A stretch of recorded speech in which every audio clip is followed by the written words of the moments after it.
కర్మ కాదు ఫలితాన్ని ఇచ్చేది, కర్మ యొక్క ఫలితాన్ని పరమేశ్వరుడు ఇస్తాడు.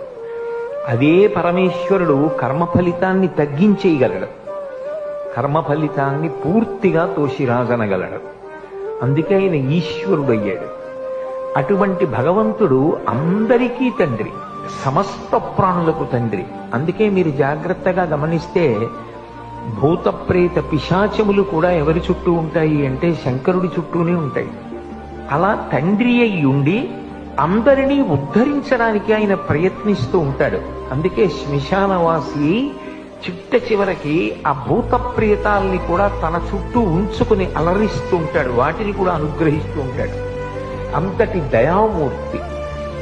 మీకు జీవితంలో వైక్లభ్యాల్ని తట్టుకోవడానికి, మీ జీవితాన్ని మీరు పండించుకోవడానికి భగవంతుడి కన్నా ఆదర్శమూర్తి వేరొకరు ఉండరు.